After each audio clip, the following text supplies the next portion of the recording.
नमस्कार प्रेक्षक हो, सेलिब्रिटी शो मध्ये मी तेजस्विनी आपलं मनपूर्वक स्वागत करते. प्रेक्षक हो, आज आपण सेलिब्रिटी शो समर स्पेशल करतोय कारण आपल्यासोबत आपल्याला आल्हाददायक हा एपिसोड करण्यासाठी 2 सेलिब्रिटी आलेले आहेत. आपल्यासोबत आहेत डान्स कोरिओग्राफर मयूर वैद्य सर.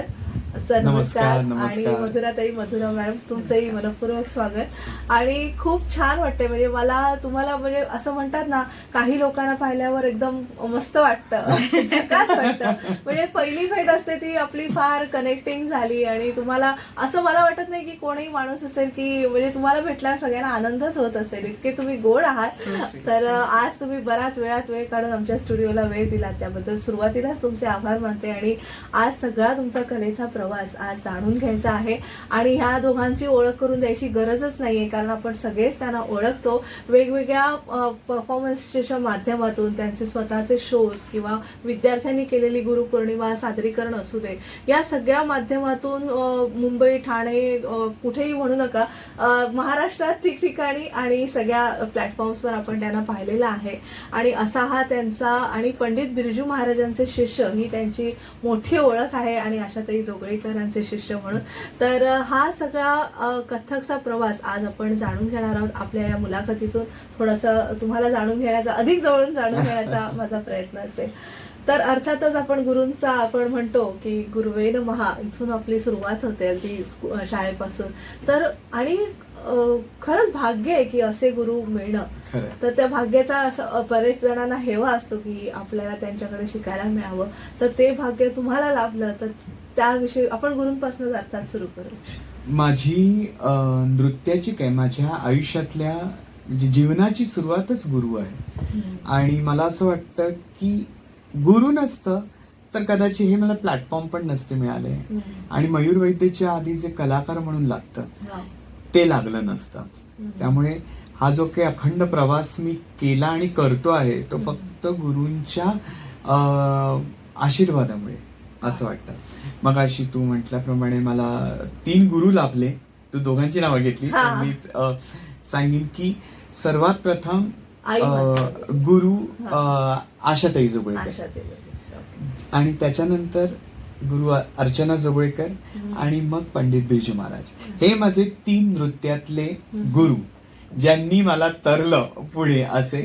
आणि सर्वात पहिला गुरु म्हणजे आई वडील, ज्यांनी जन्म दिला आणि एक योग्य वाट ज्यांनी दाखवली मला. कारण कसं आहे माहितीये, कितीही शक्य असलं तरी ह्या कलेमध्ये एखाद्या मुलाला वाहण्यासाठी तयार करणं हे आई वडिलांचं सामर्थ्य आहे. एक कलाकार म्हणून की एक मुलगा म्हणून किंवा एक व्यक्ती म्हणून एक प्लॅटफॉर्म वरती मी निवडणं, त्या प्लॅटफॉर्म वरती चालत जाणं हे खूप माझ्या मते सोपं आहे. पण त्याच्या मागे जो पुश लागतो ते घर आहे. म्हणजे मला असं वाटतं कुठल्याही कलाकाराला कितीही अवॉर्ड्स मिळू दे, कितीही प्रशंसा करू दे, कितीही तारीफ करू दे, परंतु सगळं झाल्यावर त्याला घरी जायचं असतं. आणि घरात त्याचे म्हणतो ना की घरातनं त्याची प्रशंसा होणं किंवा त्या कलेसाठी त्याला प्रोत्साहन देणं फार इम्पॉर्टंट आहे.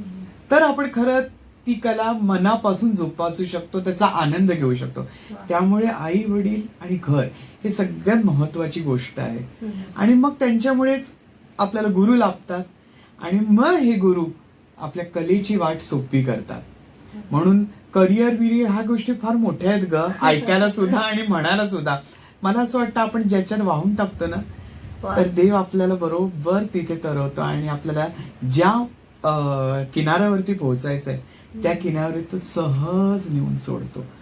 तर ही गुरूंची ताकद आहे. त्यामुळे गुरु हा खरंच खूप महत्वाचा विषय आहे. I must say you are very humble. कारण आपण असं म्हणतो की विद्या आपण बाहेरून शिकतो, म्हणजे गुरुंकडनं आपण विद्या शिकतो, पण कला ही आतून बाहेर जाते. आणि म्हणजे तुम्ही कला लोकांना देता आणि त्याचा आनंद सगळ्यांना देता. त्यामुळे विद्या कितीही आपण शिकलो तरी जेव्हा तुम्ही स्वतः कलाकार असता, म्हणजे कुठेतरी स्वतःला त्याची जाणीव झाली की तुम्हाला परमेश्वर भेटतो, ते म्हणजे आपल्या आतमध्ये आत्मा हाच ईश्वर आपण म्हणतो. तसं तुमच्या बाबतीत आहे. म्हणजे आणि मला असं वाटतं ना की तू गुरूंनी सुरुवात केली हे सगळ्यात सुंदर गोष्ट आहे. कारण कुठल्या इंटरव्ह्यू मध्ये अशी सुरुवात नाही होत, आम्हाला सांगावं लागतं प्रत्येकाला. पण तुझ्याकडनं ते आल्यावर मला इतकं छान वाटलं. आणि याचं खरं कारण म्हणजे जसं मी तुझ्या आधीचे इंटरव्ह्यू बघितले आणि त्याच्यात तू एक असा नुसता उल्लेख केलेला एका गुरूंचा, आणि त्याच्यावरनं मला लक्षात आलं की तू काहीतरी कला शिकलीयस. आणि आज मला कळलं की तू तबला शिकलीयस, तबला विशारद आहेस. आणि तुझे गुरु पंडित सुरेशजी तळवळकरांचं तू रेफरन्स घेत दिलास. तर मला असं वाटतं म्हणून तुझ्या ती गुरु भावना आहे छान. आता आम्हाला तुझी सोलो बघायची खूप इच्छा आहे. बापरे, मी तर अगदी बेसिक आहे तुमच्यासमोर. खूप मोठी गोष्ट आहे तेजस्वी. काय वैशिष्ट्य आहेत, म्हणजे आपण जर कंपॅरिझन नाही मी म्हणणार, पण तरी सुद्धा पंडित बिरजू महाराज म्हटले की त्यांची वैशिष्ट्य असतील, आशाताई म्हटलं की त्यांच्या वैशिष्ट्य असतील, तर असं काय म्हणजे तुम्हाला दोघांनाही काय जाणवलं? खरं सांगू का, एकतर मी माझी छोटीशी एक सुरुवात सांगतो, म्हणजे तुझ्या लक्षात येईल की हा ग्राफ कुठे कुठे कसा गेला. मी जेव्हा जन्म घेतला तेव्हा आमच्या घरात कलाकार हा विषयच नव्हता कुठे. म्हणजे माझे पप्पा गोल्डस्मिथ होते, सोनारकाम करायचे, आमची पेढी होती. त्यामुळे नृत्य, गायन, वादन याच्याशी जोडले गेलेलं नव्हतं. परंतु गाण्याची आवड पप्पांना होती, ती पण चित्रपट संगीत आणि फार फार तर काही लाईव्ह ऑर्केस्ट्राज वगैरे असं ते ऐकायची. कारण गाण्याची मुळात आवड होती सगळ्यांना. पण एखादा मुलगा आपल्या घरातला ह्या कथ्थक क्षेत्रात जाणार म्हणजे कथ्थक पण मी म्हणतो फार लांब राहिलं. कारण सुरुवातच माझी झाली ती घुंगरूंपासून झाली. मला घुंगरूंचं खूप फॅसिनेशन होतं. घुंगरांचा आवाज आला ना की मी असं क्रेझी व्हायचो. मग मी आईच्या मागे लागायचो की मला घुंगरू हवेत. मग मला आई किंवा पप्पाही राहतात पट्ट्याचे घुंगरू यायचे भरतनाट्यमचे. तेच एक सोर्स होता की ते डिरेक्टली मिळत होते म्युझिक शॉपच्या दुकानातना. आणि मला आठवते आमच्या घराच्या खाली स्वामी म्युझिकलचं अजूनही आहे प्रभादेवीला, तर त्यांच्याकडे मला पप्पा घेऊन जाऊन ते पट्ट्याचे 2 लाईन्सचे घुंगरू घेतलेले. मग ते घुंगरू घालायचे, थंजन झंझन करायचं. पण ते लहानपणी खूप गोड वाटत होतं. पण जसं माझं वय वाढलं आणि तेव्हा घुंगरू माझ्या पायात विचार जरी आला तरी पप्पांना ते खटकत होतं. पण त्या परिस्थितीतनं सुद्धा माझ्या आईच्या स्वबळावर आणि तिच्या म्हणतात ना की ताकदीने आणि तिच्या हिमतीने मी ही कला जोपासू शकलो. पुढे जाऊन मला माहित नव्हतं की मी कथ्थक करणार, कारण मी चित्रपटातली गाणी नाचायचो, मला ती आवडायची नाचायला. हो, आणि माझी चॉईस पण तसंच उपशास्त्रीयच गाणी मला आवडत होती. पण त्याच्यानंतर असं झालं की फ्रँकी खाताना शिवाजी पार्कला बालमोहन शाळा होती.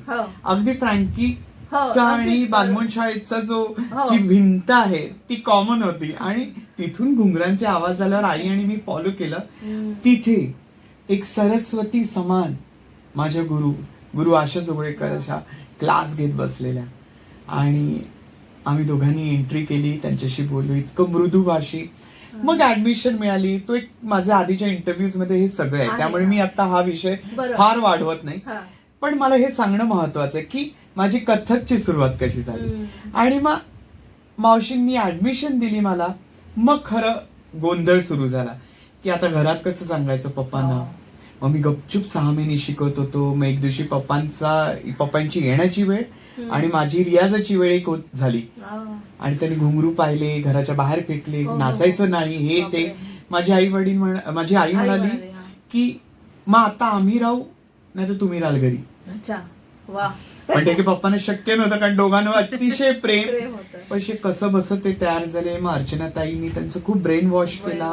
मग लोक म्हणायला लागली की तुमचा मुलगा छान नाचतोय. मग त्यांना कुठेतरी ते तयार झाले आणि ह्या कलेला एक मला काय म्हणतो पाठिंबा त्या दोघांचाही मिळाला. आता जी शैली मी मावशींकडे करत होतो ती मिक्स होती. म्हणजे आम्ही हसत हसत का होईना पण एक सिरियसली पण त्याच्यात टोन असतो की आम्ही जोगळेकर घराणं नाचायचो. कारण मावशींनी खूप ह्या स्टाईलला डेव्हलप केलेलं. त्यांचे गुरु गोपीकृष्ण आणि पंडित स्वर्गीय गोपीकृष्ण आणि पंडिता रोहिणी भाटे, तर हे 2 गुरु त्यांना लाभलेले. आणि त्यांच्याकडे जयपूर बनारसचा खूप पगडा होता मावशींकडे. त्यामुळे या दोन घराण्यांचं त्यांच्याकडे शिकवण्याची पद्धत खूप होती. तीच अर्चनाताईकडे जयपूर घराणा आणि बनारस घराण्याची छाप खूप सुंदर दिसत. ह्या गोष्टी शिकताना मला मावशींनी सांगितलं, साधारण 98-99 असेल, की मुंबईमध्ये नेहरू सेंटरमध्ये पंडित बिरजू महाराज येत आहेत वर्कशॉपसाठी, तर तुला यावर्षी जायचंय. तर मावशींनी सांगितलं जायचंय. म्हटलं हा शेवटचा शब्द. म्हटलं ठीक आहे. आणि तसं आम्ही त्या वर्कशॉपला गेलो. तेव्हा कळलं की लखनौ शैली म्हणजे आहे काय, आणि दोन्ही शैली भिन्न. जिथे तडक फडक आम्ही नाचायचो, धाकडांना उड्या काय मारायचो, धाला बसायचो, त्याच्या अपोजिट इकडे की अक्षरशः त्यांची थाटाची पोज जरी घेतली किंवा राम जरी दाखवला असं वाटायची की एकाला भिंतीवरती वेल चढली आहे. इतकं अंग वेगळं होतं त्यांचं. ते अडॉप्ट करायचं. बरं, नृत्य आवडत असल्याने अडॉप्ट करणं माझ्यासाठी कठीण गोष्ट नव्हती.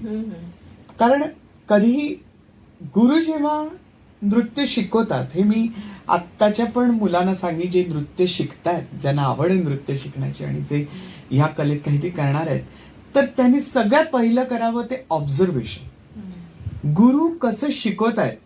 हल्ली मुलांना सवय, गुरूंनी सुरू केलं की मागे लगेच मुलं सुरू करतात नाचायला. तर तसं नसलं पाहिजे. गुरु काय शिकवतायत त्याच्यात ते पहिलं डोळ्यात साठवून घ्यायचं असतं.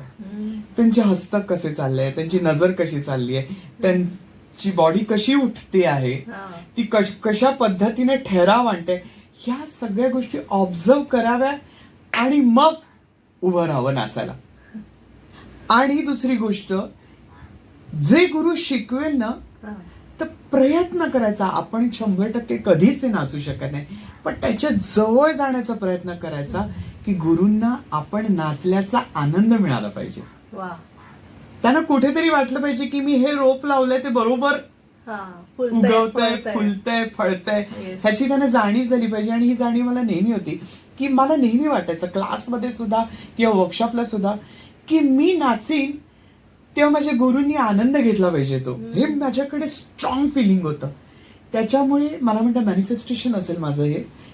आणि कुठलं मॅनिफेस्टेशन की माझं नृत्य माझ्या गुरूंना आवडलं पाहिजे, एवढंच मॅनिफेस्टेशन. आणि तसंच व्हायचं. दर वर्कशॉपला माझा सोलो व्हायचा. कारण दीदी आणि महाराजी सांगायचे की मुझे देखना इसका अकेले का देखना ये चीज मैंने सिखाई. आणि असं किती वेळेला असं झालेलं आहे की मी त्यांच्यासमोर त्यांचं शिकवलेलं सादरीकरण करून त्यांना आनंद दिलाय. मला वाटतं हेच आशीर्वाद आहे माझ्यावर.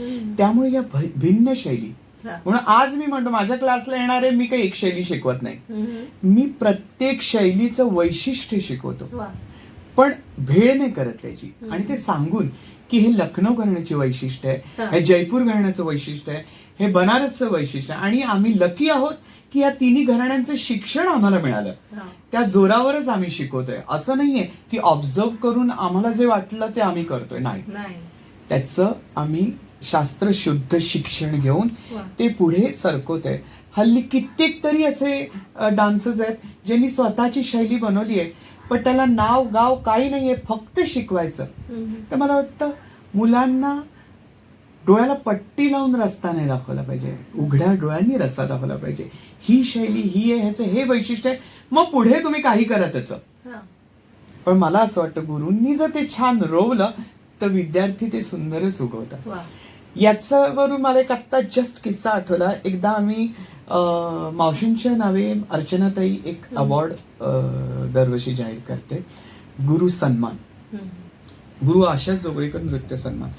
त्याच्यात त्या एक मोठ्या गुरुला अवॉर्ड देतात. तर एक दिवशी असं झालं आणि ताईला म्हटलं ताई आपण कोलॅबरेट करूया हे अवॉर्ड. मयूरवैद्य आर्ट टेम्पल आणि अर्चना आर्ट्स म्हणजेच अर्चना नृत्यालय, तिने अर्चना आर्ट्सच्या नावाखाली हे केलेलं आहे. ते दोघं मिळून आपण एक अवॉर्ड द्या आणि पंडित बिरजू महाराजांना दिला. कारण माझं प्रेम होतं आणि मग तिने आणि अर्चनाताईला माझ्यावरती भयंकर प्रेम आणि मला तिच्यावर प्रेम आहे. अरे तुमच्यावर आणि आमचा दिवस असे म्हणजे असं होत नाही की आम्ही एकमेकाशी कुठली गोष्ट बोललो नाही आणि ती झाली नाही. असं प्रत्येक कुठलीही माझी गोष्ट असो तिला माहिती असतं की मयूर हे करणार आहे, मयूरनी आज हे नवीन कोरिओग्राफ केलंय, मयूरनी हा नवीन कॉन्सेप्ट आणलाय, तिला सगळं माहिती असतं. त्यामुळे तिचं एक विशेष प्रेम आहे. तर ती म्हणाली ठीक आहे आपण हे कोलॅबरेट करून करूया. आणि मग आम्ही सावरकरला आपलं शिवाजी पार्कच्या इथे आहे ना थिएटर, तिथे तो प्रोग्राम आम्ही केला. आणि त्या दिवशी सकाळी महाराजींना आणायचं काम माझ्यावर होतं हॉटेलमधून. आणि मी तुला सांगू त्याच्यातून इतकं सुंदर क्षण होता ना तो माझ्या आयुष्यात. मला अजूनही असं फील होतं ते की एक म्हणजे मी इतकं प्रामाणिक काम करतोय त्याचं कुठे बघ देव कसं ते रजिस्टर करतो. आणि ते मला प्रत्येक वेळेला देव ती गोष्ट जाणून देतो की यू आर प्युअर सोल ह्या बाबतीत. तर महाराजी पूजा करत होते, त्यांचे छोटे छोटे छोटे देव असायचे, सगळीकडे ते ट्रॅव्हल करायचं ते घेऊन, आणि त्यांची रोज एक पूजा असायची.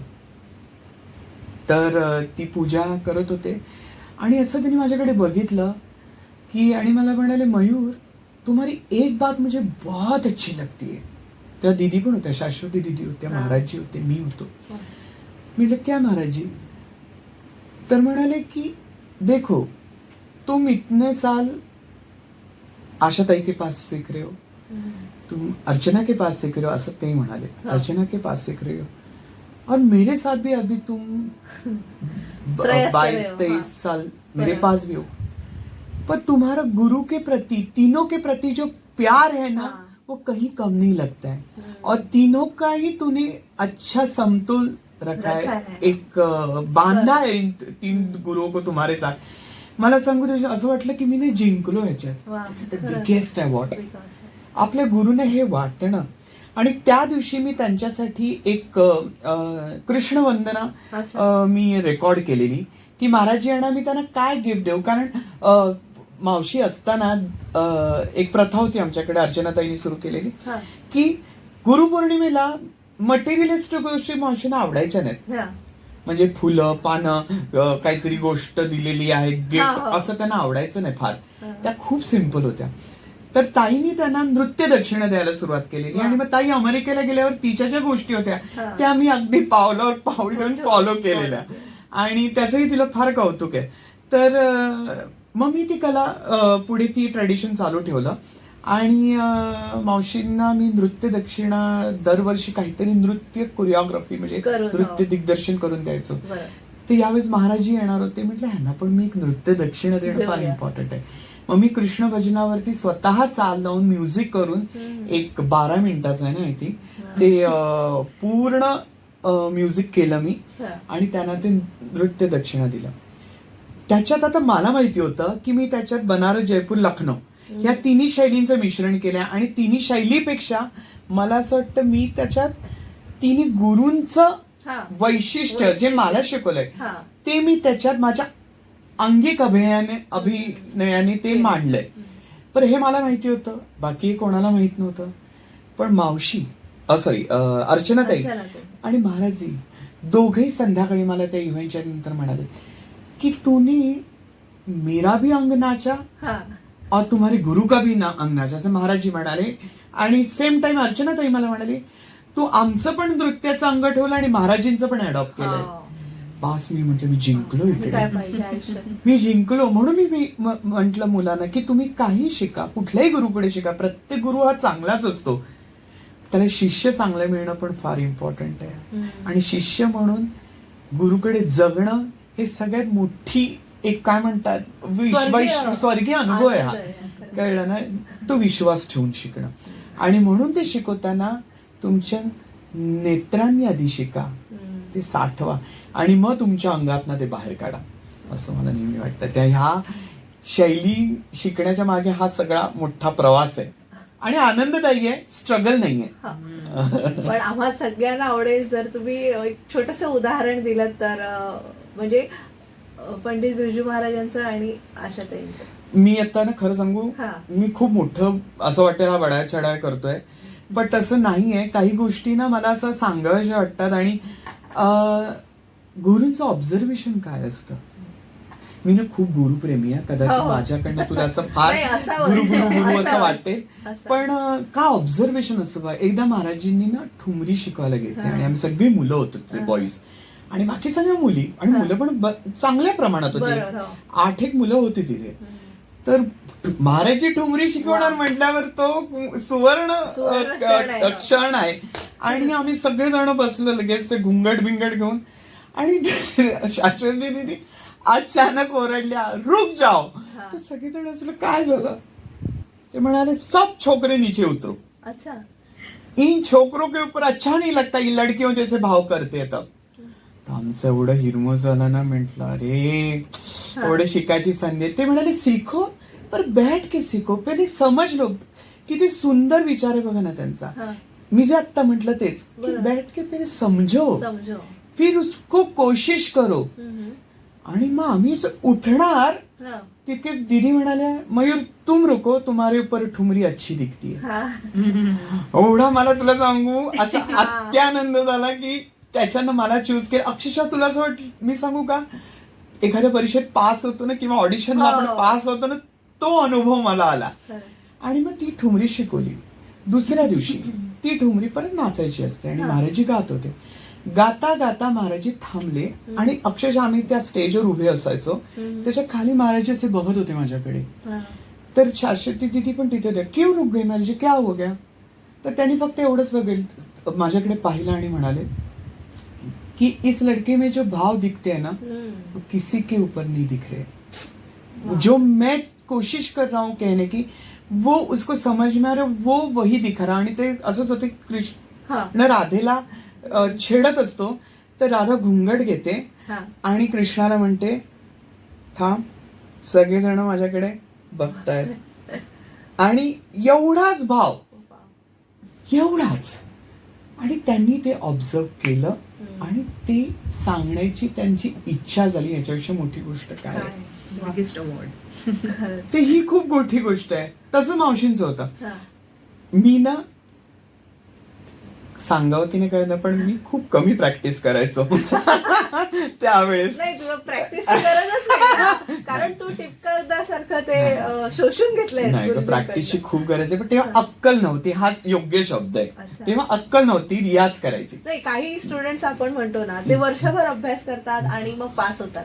आणि हा कसा लगेच काल वाचलं मी, उद्या परीक्षा आहे तर आज पुस्तकं काढून वाचणार आणि लगेच पास ऑन द स्पॉट बऱ्याच गोष्टी.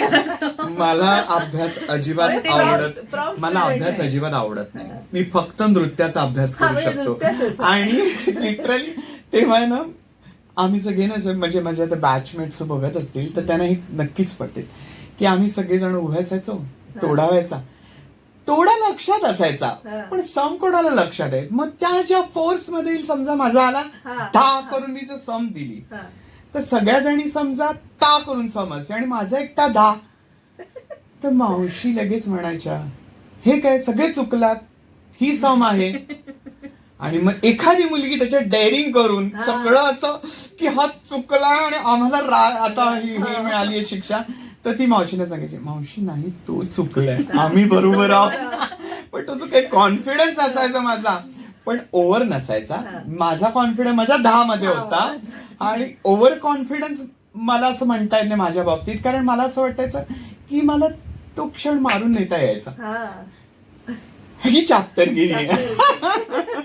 आणि मग दुसरी गोष्ट, मावशींकडे फार पाय काढून धात येण्याची सवय नव्हती. पण मी काही 2-3 वेळेला असं पाय सोडले तर मावशीने कधी मला अडवलं नाही. मग तसं ना मुली कधी कधी असं वाटतं, मावशी छान म्हटलं की बाकीची मुलं सुद्धा आम्ही पण प्रयत्न करतो, मग त्या सोडायच्या. मग मावशी म्हणायच्या, तुमच्यावर ते चांगलं दिसत नाही, त्याच्यावर चांगलं दिसतंय म्हणून मी काही बोलत नाही. तर मला असं वाटतं की हा जो कॉन्फिडन्स असतो ना एक कलाकाराला किंवा विद्यार्थ्याला नाचण्याचा, त्याची कला दाखवण्याचा, तो कॉन्फिडन्स गुरुच देतात. त्यांनी हा प्रोत्साहन दिलं मला की हे चांगलं दिसतंय, मग मी प्रयत्न करत गेलो, मी अजून काय करू शकतो त्याच्यात, माझे काय एफर्ट्स टाकू शकतो. असं करत करत करत हा डोलारा उभा राहिलाय. खरंच. तर ही गंमत आहे. आणि देवाचे आहेत तसेच गुरूंचेच आशीर्वाद आहेत. मधुराला मी बोलतं करणार आहे, पण तत्पूर्वी एक छोटीशी विश्रांती घेऊया आणि पुन्हा आपल्या गप्पा अशा सुरू ठेवूया. प्रेक्षको, आज आपण सेलिब्रिटी शो मध्ये मयूर वैद्य आणि मधुरा वैद्य यांना आमंत्रित केलेलं आहे. तुम्ही पाहत राहा आचार्य 90 FM ओनली.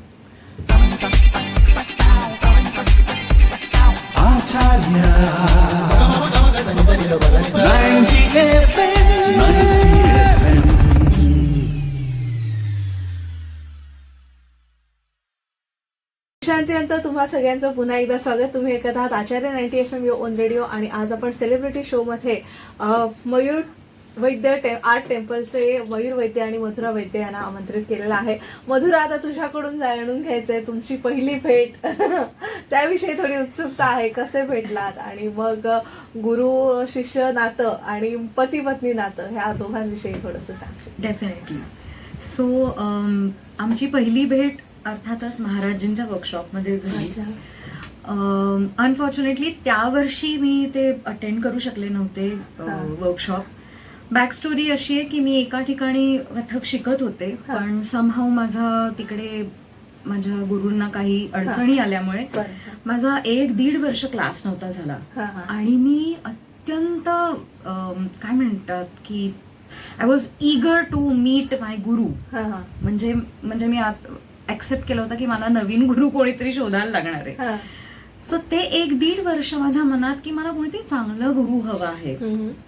आणि आमचे एक साठे काका म्हणून आहेत, त्यांनी आम्हाला काही मला मंदिरं आणि यांना काही पूजांसाठी मला सांगितलं होतं जायला. According to this problem regarding म्हणून तर तुम्ही आलाय.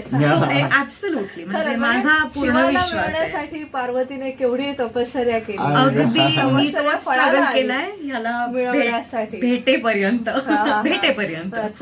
सो तिकडे बरेच ठिकाणी आम्ही उडुपी आणि अशा सगळ्या कृष्ण मंदिर आणि याच्यात गेलो होतो. आणि मी फक्त देवाला एकच प्रार्थना करत होते की मला ना खूप चांगला गुरु हवाय आणि मला कथक मध्ये काहीतरी काहीतरी करायचंय, छान करायचंय. तर त्यामुळे माझं त्या ट्रिपवरून येणं माझं झालं नाही महाराजांच्या वर्कशॉपला. सो मी विचार केला की चल शेवटचा दिवस आहे, आज मी जाऊन बघते काय त्यांनी शिकवलंय, त्यांच्या पाया पडते, भेटून येते. की मी वर्कशॉप नाही अटेंड करू शकले पण भेटून येते असं. आणि तिकडे माझी आणि मयूरची भेट झाली. सो मला सांगायला आवडेल, माझ्या खरं भावाचा हा खूप चांगला मित्र. पण आमची आधी 2014च्या आधी कधीच भेट झाली नव्हती. 1 वर्ष आधी एका प्रोग्राम मध्ये झाली होती, पण त्याच्यानंतर मध्ये परत नव्हती झाली. सो तिथे त्याची भेट झाली आणि मग त्याला मी जाऊन भेटले हिम्मत करून की माझ्या भावाला ओळखतोस ना तू, असा असा माझा भाऊ आहे आणि मी कथ्थक शिकतेय वगैरे असं त्याला सांगितलं. त्याने विचारलं काय करतेस, कुठपर्यंत एक्झाम दिल्यात काय वगैरे वगैरे. तर मग मी सांगितलं त्याला की असं असं सगळी परिस्थिती आहे, माझ्याकडे सध्या गुरुच नाही आहेत, मी गुरुच्या शोधात आहे. तर तो म्हणाला की तू का थांबलीयस, मग तू सुरू कर, कोणीतरी शोध काय आहे वगैरे. मी कधी स्वतःहून सांगत नाही माझ्याकडे कधीच नाही, कधीच नेव्हर एव्हर. मग आम्ही दिवसभर जसं काही आम्ही खूप चांगले वर्षानुवर्ष एकमेकांना ओळखतो असं आमचं बोलणं आणि हे मी दिवस अख्खा तो स्पेंड केला. महाराजांच्या वर्कशॉप बघत बघत सगळं हे चालू होतं. मग 2 दिवसांनी महाराजांचा प्रोग्राम होता तिथे अंधेरीला होता, अंधेरीच्या भवन्स मध्ये. तर तिथे परत भेट झाली याची. तर ह्या 2 दिवसात मी विचार करत होते की कोणाकडे करू कुणाकडे. मग मी विचार केला की वाय नॉट हिम. की दादाने पण मला सांगितलं होतं की खूप चांगला कथक डान्सर आहे आणि फेमस आहे. तर म्हटलं ठीक आहे बघूया आपण. 2 दिवसांनी परत ह्याची भेट झाली. मग मी त्याला विचारलं तुझे क्लासेस कुठे आहेत. तर तो म्हणाला इथेच आहेत प्रभादेवीमध्ये. म्हटलं ठीक आहे, मग मी कधी येऊ शकते. मग तुम्हाला एखाद्या रविवारी या रविवारी ये. मग मी त्याच्याकडे गेले. त्याआधी मी व्यवस्थित माझ्या आधीच्या गुरूंना मेसेज केला की असं असं आपलं नाही होत आहे, तर ड्यू ऑल रिस्पेक्ट मी असं असं यांच्याकडे शिकायला सुरुवात करते असं मी त्यांना प्रॉपर सांगितलं होतं. त्यांनी मला आशीर्वाद दिले. ते म्हणाले की ठीक आहे, यू शुड गो अहेड असं. मग आले आणि माझ्या डोक्यात की हा 1 तास क्लास असेल. आम्ही सकाळी 10चा क्लास होता. मी गेले 10 वाजता. क्लास सुरू झाला. मी म्हटलं आज मी ऑब्झर्व करते, बसते, काय आहे बघूया वगैरे. मग 10, 11, 12, 1 वाजला. लंच ब्रेक झाला. लंच ब्रेक झाल्यानंतर मला म्हणाला की तू काय शिकलीयस, मला करून नको. मग मी थोडंफार करून दाखवलं जे काय मला येत होतं ते, म्हणजे येत नव्हतं ते करून दाखवलं. मग तो म्हणाला ठीक आहे आपण क्लास सुरू करूया. म्हटलं ठीक आहे आता मी जाते. तो म्हणाला नाही क्लास नाही संपलाय अजून. म्हटलं ओके. म्हटलं मग ठीक आहे मी थांबते. सो असा 4 ते 5 वाजेपर्यंत क्लास चालू होता आणि मी इतकं सुंदर त्याचं स्वरूप, कथ्थकचं स्वरूप बघितलं त्या एक पूर्ण 10 ते 4, 5 मध्ये, की मी म्हटलं की गुड. म्हणजे एक थोडंसं असतं की आधीच्या गुरूंबरोबरचं आपलं रिलेशनशिप, तिथून नवीन ठिकाणी यायचं, नवीन स्टाईल अडॉप्ट करायची, सगळंच प्रेशर असतं. पण डे 1 जेव्हा त्याच्यानंतर पहिला जो माझा क्लास सुरू झाला, तिथून आजपर्यंत मला कुठेच असं वाटलं नाही की मला काही येत नव्हतं. मला जे छान आणि सुंदर रीतीने ग्रूम त्याने केलं आणि इतक्या सहजरित्या की मलाही कळलं नाही की मी अलंकार कशी झाले. म्हणजे मला असं नेहमी वाटतं ना की कोणीतरी कसं असतं माहितीये, मी परत सांगतो, गुरु म्हणणं नशिबाचा भाग आहे. आणि आपण एक खूप सामान्य लोक असतो सुरुवातीला, आजही आहोतच, मी म्हणत नाही असं. पण जेव्हा आपण एखादी कला शिकायचं म्हणतो ना, तेव्हा आपल्याला माहित नाही समोरचा गुरु काय आहे. आपण त्याच्यावर डोळे झाकून विश्वास टाकतो आणि तो जे काही ते देतो ते आपण ग्रहण करतो. त्यामुळे शिष्य हा खूप गरीब असतो, त्याला जे काही मिळेल ना तो घेतो आणि पुढे सरकतो. पण मग अशी कधीतरी वेळ येते की बाबा आता इथे काही घडत नाहीये किंवा होत नाहीये काही, ते कारणाने इथे किंवा तिथे घराच्या उंबरठ्यावर उभे असतो आपण, जायचं नाही का बाहेर पडायचं हे कन्फ्युजन असतं. मग कधी कधी पडावं लागतं काही कारणास्तव आणि मग आपण दुसऱ्या गुरुकडे शिकायला जातो आणि तेव्हा आपल्याला लक्षात येतं की हे मिसिंग आहे. पण मला असं वाटतं गुरुचं कर्तव्य आहे की त्यांनी काय मिस केलंय हे हिणवून दाखवून या. तुमच्याकडे काय कपॅसिटी आहे ते देऊन विद्यार्थ्याला पुढे न्या. त्यांनी काय चुकलाय किंवा कसं असतं माहितीये, कधी कधी मुलं ना चुकीचं नाचून दाखवतात. पण मला असं वाटतं की गडबड दोन्ही बाजूनी असू शकते. कदाचित विद्यार्थ्याला ते रिसीव्ह करता आलं नसेल, असंही होऊ शकतं. त्यामुळे मी कधीच सांगत नाही की तुम्ही हे चुकीचं शिकलाय किंवा तू हे चुकीचं करतेस किंवा हे असं असलं पाहिजे. हे माझं शिकवण आहे. माझ्याकडे चक्रीचा प्रकार आहे, माझ्याकडे हस्तक करण्याचा प्रकार हा आहे आणि हे तुला शिकायचंय आणि परीक्षा द्यायचं, संपला विषय. हे झालं गुरु शिष्याचं. पण मला विचारायचं म्हणजे परत ती तिथे सुरुवात कडून झाली. जसं मला तुमच्याकडे बघितलं की आता राम आणि सीता जसं म्हणजे पुष्पवनात भेटलात आणि मग ते लव्ह ॲट फर्स्ट साईट झालं, ते तसं कधी तुझ्या बाजूने किंवा त्याच्या बाजूने झालं का की नंतर ते डेव्हलप होत गेलं? खरं सांगायचं तर सुरुवातीला आम्ही खूप छान मित्र झालो. म्हणजे वी यूज टू शिकायच्या आधी. शिकायच्या पण ते असं नाही झालं की नाही हाच मला वर म्हणून पाहिजे असं नाही. तेव्हा आता खरं तर काही डोक्यात नव्हतं आमच्या. अच्छा. एक खूप छान घट्ट मैत्रीचं नातं झालं. म्हणजे आम्हाला एकमेकांशिवाय चैन नाही पडायचा की आम्ही एकमेकांना छोट्या छोट्या गोष्टीतही मेसेज करायचो की अरे असं झालंय किंवा हा सडनली मला मेसेज करायचा, मधुरा अगं ती क्लासमध्ये ही मुलगी आहे ना ती खूप छान नाचते, तिला काहीतरी अजून एक्स्ट्रा आपण करू, म्हणजे असे संवाद. तुला jealousy? Not at all, not at all. नाहीये तिला. म्हणजे मला इतकं त्याचं कौतुक वाटायचं, म्हणजे अजूनही वाटतं. I am really proud of him. लक्षात नाही का तिने मोराचेच कानातले घातले, म्हणजे तुला कळलं ते किती मयूरमय आहे. नाही तसं नाहीये. मी तुला सांगू का, सुरुवातीला आम्ही चांगले मित्र का होतो कारण आमची वेव्हलेंथ जुळली. आपण कोणाशी तरी खुलून बोलतोय म्हणजेच आपल्याला पटलेलं एकमेकांचं, अशी मैत्री आधी होती. मग ती शिकायला आली. शिकता शिकता विशारद पर्यंत तिने केलं शिक्षण आणि त्या विशारदच्या दरम्यान आमचं येणं जाणं घरी वाढलं आणि तेव्हा इतकं मी बोलतो. आणि घरी तर लग्नासाठी पण म्हणत होते मयूर कधी करणार आणि हा जो कंटाळलेला हा विषयाचा. आणि मग त्याच्यानंतर असं झालं की अरे आपण एवढं छान मित्र आहोत, आपल्याला एकमेकांशी संवाद साधता येतोय, आपल्याला मनातलं बोलता येतं, मग आपणच लग्न करून टाकूया. ते सगळं ऑल ऑफ द सडन हे कदाचित न पटण्यासारखं आहे पण हेच सत्य आहे. आणि आम्ही लिटरली हा. 6 महिन्यात डिसिजन घेतलं आणि लग्न केलं. अच्छा. इतकं सगळं क्विक होतं ते. हो. म्हणजे त्यांच्या घरातल्या पण पचेपर्यंत, माझ्या घरात पचेपर्यंत आम्ही लग्नाची तारीख ठरवली आणि लग्न केलं. आणि ते म्हणजे गपचूप. हा. आम्हाला मला गपचूप तुला म्हणजे? सांगू family. फॅमिली तसं गपचूप पळून मिळून नाही. तशी गरज नाही मला लागली. मी ना खूप जरी बोलका वाटलो ना तरी ना मी खूप असा Introvert माझे आहे. इंट्रोवर्ट आहे आणि मला खूप गाव गोताळा आवडत नाही. मला असं खूप लोक आहेत, खूप मला कंटाळा येतो, मला गप्पा मारायला ते कंटाळा येतो. आपण गप्पा मारू करायचे, 2-3 जण आहेत, मजा हा, येते. बरं. पण तू म्हणशी एवढे सगळे लोक सोशल नाहीये मी. हा. तू कुठल्याच पार्टीला मला बघणार नाही, कुठल्याच प्रोग्राम्सला मला बघणार नाही. अनले पूर्वी आम्ही खूप जायचो, हा. हल्ली मी प्रोग्राम्सना पण जात नाही. मी हल्ली कुठल्याही इव्हेंट्सना जात नाही. मला असं वाटतं तो जो वेळ मिळतो ना क्लास नंतरचा, हा. माझं जगणं काय आहे, नृत्य, नृत्य. परफॉर्मन्स, रिहर्सल्स हा. आणि क्लास, हे माझं आयुष्य आहे. बरं. आणि ह्याच्यात मला ज्याच्यात समाधान मिळेल तिथे माझं घर आहे. हा. घरात माझी आई, हम्म. माझी बायको आणि माझी पुतणी, हा. ह्याच्यात माझं जग संपतं. आणि मला असं वाटतं की त्याच्यानंतर, नृत्यानंतर जर काही मला वेळ घालवायचा आहे तर मी तो माझ्या फॅमिली बरोबर घालवेन. हा.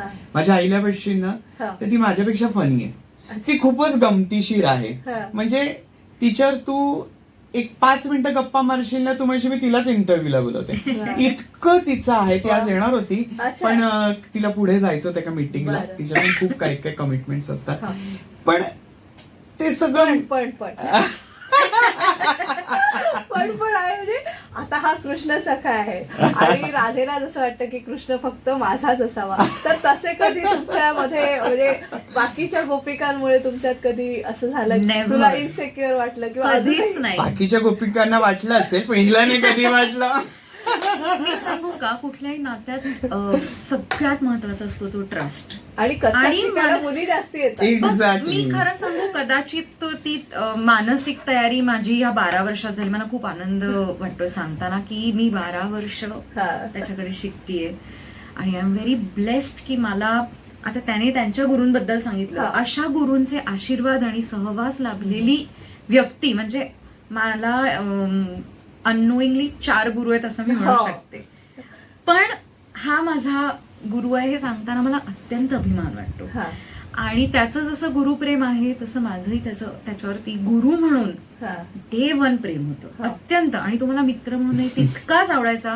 आणि आज तो मला माझा नवरा, माझा पती म्हणूनही तितकाच आवडतो. तुला गंमत माहितीये, ही खूप कठीण गोष्ट आहे. हा. पण म्हणजे माझ्या आणि दृष्टीने गुरु आणि सुद्धा पती हे- हा. आणि हिच्या दृष्टीने सुद्धा, ही जेव्हा क्लासमध्ये असते ना, हा. म्हणजे हे तू कुठल्याही विद्यार्थिनीला पण विचारावं, हा. तेव्हा ती एक Dedicated. शिष्य म्हणूनच असते आणि मला ती दादा म्हणूनच हाक मारते. हा. पण घरी त्याच्या बाहेर मग माझी काही खेळ नसते. Just kidding. पण दोन्ही रिलेशन्स ती खूप सुंदर Balance. सांभाळते. हा. मलाच प्रश्न पडतो, ही कसं इतकं छान ती मॅनेज करू शकते. हा. म्हणजे तिथे तुला असं जाणवणार पण नाही की ही माझी बायको आहे किंवा तिला कोणी बघून म्हणणार की हा तिचा नवरा आहे. हम्म. पण ते सांभाळणं ही सगळ्यात मोठी कठीण गोष्ट आहे आणि ती छान सांभाळते. खरंच. म्हणजे Vice versa. अक्षरशः जेव्हा बाहेर आम्ही काही मिटिंगला जरी असू किंवा बोलत जरी असू तर ती जोडीने बसणारच नाही. ती तिकडे कुठेतरी बाहेर बस. तिला सांगावं लागतं तू बस इथे. हा. इतकं आहे. म्हणजे कधी कधी मला या गोष्टीचा त्रास पण होतो. हा, हा. काय हो ती सोलमेट समोर दिसली नाही, असं चलबिचल व्हायला होतं. एक्झॅक्टली तसं आहे. सो मला असं वाटतं की प्रत्येक नात्याची एक जागा आहे जागा. आणि तिथे तुम्ही 100% असायला पाहिजे. सो मी प्रयत्न करते. ऑफकोर्स त्याचाही तो प्रयत्न प्रयत्न म्हणण्यापेक्षा त्याच्याकडे ते नॅचरलीच आहे की हा. प्रत्येक नात्याला तो इतकं छान जगतो, इतकं सुंदर त्याला वेळ देतात. हो. गोंजारतो, वेळ देतो. म्हणजे माझं त्याचं नातं किंवा त्याचं आईंचं नातं किंवा त्याचं नुपूर जी हा. पुतणी आहे त्यांचं नातं आम्हाला तिघींनाही ऍट द सेम टाइम तो स्पेशल हा. फील करवतो. अच्छा. म्हणजे असं आम्हाला कुठे नाही वाटत की हिला कशाला असं करतोय, हे कशाला करायला पाहिजे, असं आम्हाला तिघींच्याही मनात आमच्या कधी येत नाही. हा. म्हणजे त्या बाबतीत त्याला 1001% मार्क. वा. 100 नाही, बघा 1000. बायको आता ह्या प्लॅटफॉर्मवर तुझं कौतुक करते. नाही नाही नाही, ती नेहमी करते. आणि Every मला असं वाटतं ना, हे नॅचरल आहे. हा माझा स्वभाव नॅचरल आहे. हे काही मला असं काही करावं लागत नाही. हा, त्याला हे असं वेगळा सहज होतं. प्रयत्न नाही करायला म्हणजे लागत. हिच्या घरी जायचं असेल तरी आईंना काय आवडतं, बाबांना काय आवडतं मला माहिती असतं. हा. मग तसंच मी त्यांना तिकडे घेऊन जातो. हा. म्हणजे मी विसरते कधी कधी, पण तो म्हणतो अगं आईला हे आवडतं ना, हे घेऊया. हा. आता माझ्या एका मावस बहिणीला आऊल आवडतं. अच्छा. तर हे मी त्याला एकदाच सांगितलं होतं, त्याला ते एवढं लक्षात होतं. हा. आता रिसेंटली तिच्या घरी पूजा होती, हा. तर मी हा, म्हणजे त्याने मला, मी क्रोशाचं काहीतरी आता नवीन असं ट्राय करते, तर हा. त्याने मला मागे लागून नाही तू क्रोशाची तिला किचन करून दे हा. आऊलची. आवडतं. तर शी वॉज लाईक, तिच्या डोळ्यात पाणी आलं की ताई तू कसं म्हटलं इथे आहे माझ्या नव्हतं लक्ष. Wow. मला आहे छोट्या म्हणजे छोट्या गोष्टी आहेत ह्या, पण which matters a lot. Absolute. आज पण माझ्या वहिनीचा बर्थडे आहे, हा. तर मी अक्षरशः आता इथून आम्ही शॉपिंगला जाणार, तिला काही ते घेऊन जाणार. म्हणजे हे नॅचरल आहे. मला असं ते दिखावं तर माझ्यात नाहीच आहे. मी आहे तसा आहे. मी कलाकार चौकटीत असतो, त्या स्टेजवरच्या त्याच्यानंतर एक साधा माणूस असतो. एखादा घरातली व्यक्ती कशी असेल हा. तसा मी आहे. त्यामुळे कलाकार म्हणून ते बाजूला म्हणजे तुझं जे सेलिब्रिटी पण आहे ते तू तिथे स्टेजवर सेलिब्रिटी तुम्ही म्हणता, हा. मी कधीच नाही मला सेलिब्रिटी म्हणत. सेलिब्रिटी लोक म्हणतात, पण मला असं वाटतं सेलिब्रिटी स्टेटस हे टीव्हीवर ठीक वाटतं का? हो, घरी बाहेर नाही, बाहेर नाही. घरी पण म्हणजे बाहेर नाहीच. म्हणजे इतके मित्र आहे, मैत्रिणी आहेत, हा. त्यांच्या बरोबर मी त्यांचा मित्र म्हणूनच असतो. त्याच्यात माझा कथ्थकचा क किंवा नृत्याचा न पण दिसत नाही. थोडं पर्सनल झालं. आता परत एक छोटीशी विश्रांती घेऊया, आणि मला वाटतं विश्रांतीपेक्षा आपण दुसरा भागच करूया. तर सेलिब्रिटी शो मध्ये आपण दुसरा भाग करतोय. मयूर वैद्य आणि मधुरा वैद्य यांच्यासोबत. तुम्ही पाहत राहा आचार्य 90 FM ऑन रेडिओ. भेटूया पुढील भागात. Acharya 90 FM